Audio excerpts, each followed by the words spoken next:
while there is some misunderstandings about the gospel, we all sort of understand that Jesus' birth, death, and resurrection is the gospel. The gospel means good news.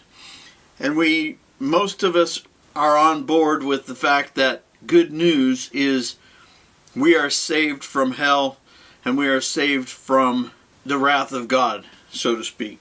And that is good news. The reality, though, is quite a bit more involved than that. It's yes, we're saved from hell and God's wrath and all of that, but there's a lot more to the good news. And we talked about this a little while back.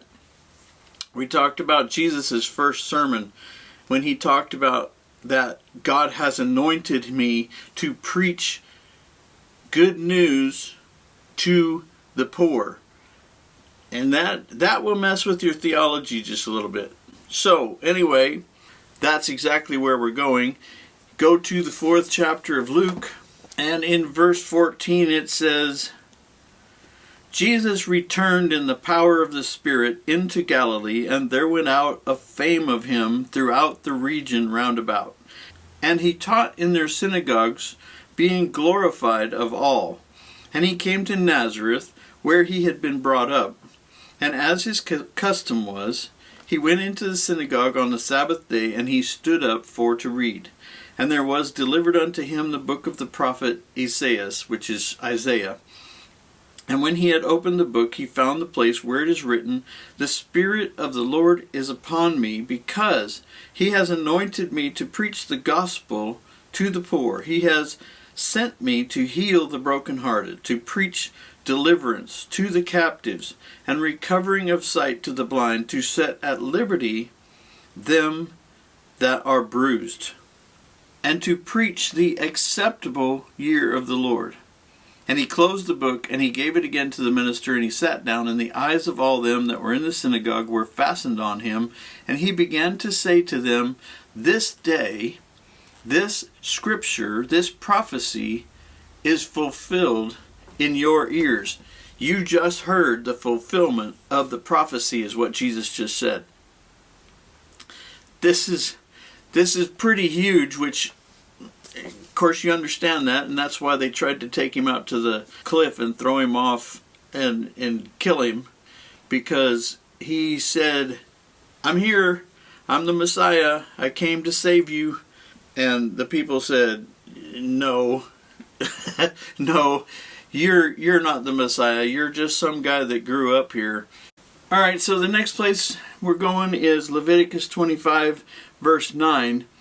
And this is going to explain what Jesus meant when he said, I've come to declare the acceptable year of the Lord. In verse 9 it says, Then shall you cause the trumpet of the Jubilee to sound on the 10th day of the 7th month. In the day of atonement shall you make the trumpet sound throughout all your land. And you will hallow the 50th year, and proclaim liberty throughout all the land unto all the inhabitants thereof. It will be a jubilee to you, and you will return every man to his possession, and you will return every man to his family. A jubilee shall that 50th year be unto you. You will not sow, you won't plant, neither will you reap. You're not going to need to go and harvest your crops. And you're not going to need to go gather the grapes in, for it is the Jubilee, and it will be holy to you, and you will eat the increase thereof out of the field. In the year of the Jubilee you will return every man to his possession, and if you sell anything to your neighbor or buy anything of your neighbor, you will not oppress one another. And it goes on and on. There's several instructions there. When Jesus says that he is there to proclaim the acceptable year of the Lord, this is what he's referring to as the Jubilee.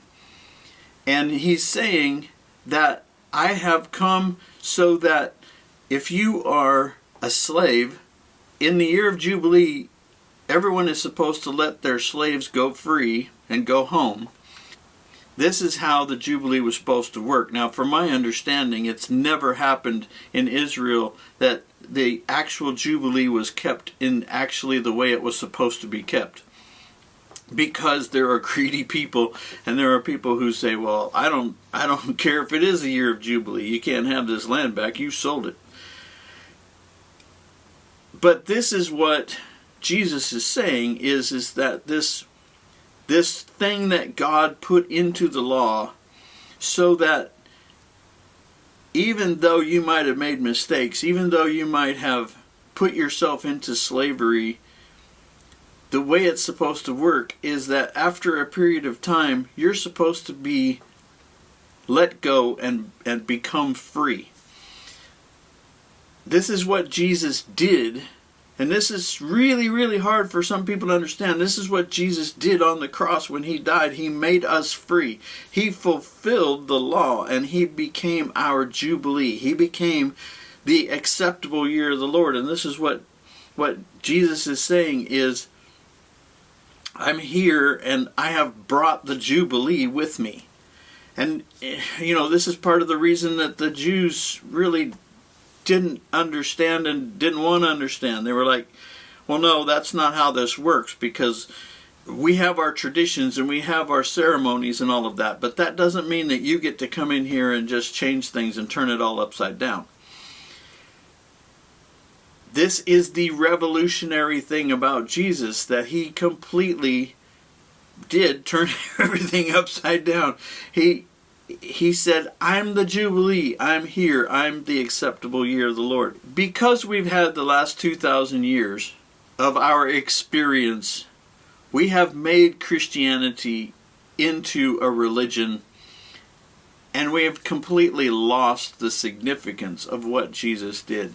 The law set up these traditions and these ceremonies and these special days to demonstrate to us what Jesus was going to do. And in the last couple thousand years, we've completely lost all understanding of what was actually done. What God explained to the Jews for 4,000 years was, I'm going to undo what the devil did, and I'm going to bring back to you my favor, and our relationship will be restored. And that's what Jesus is preaching here, is he's saying, I am the good news. I'm here to bring you good news, and the good news is God's not mad at you. He's not even in a bad mood, and you are reconciled with him, and I have brought freedom. And even though you are a slave to sin, I'm here to set you free from that. I'm here to get you out of slavery. I'm here to get you out of debt. I'm here to get you out of the oppression that you have been in for the last several thousand years. And I'm here to provide this good news that you don't have to be sick and poor anymore. And I understand it's huge, because we look around us in this world and we see what a terrible place it is.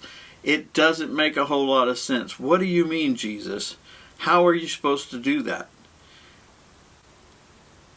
And as we go through this over the next several months, you're going to see how this works out, because I can't really break it all down to you in the next couple minutes. It's a process.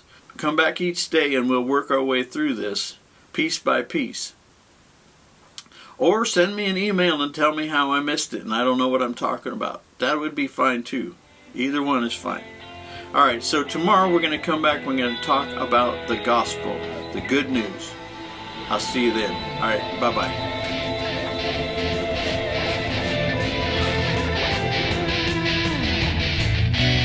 What goes up must come down.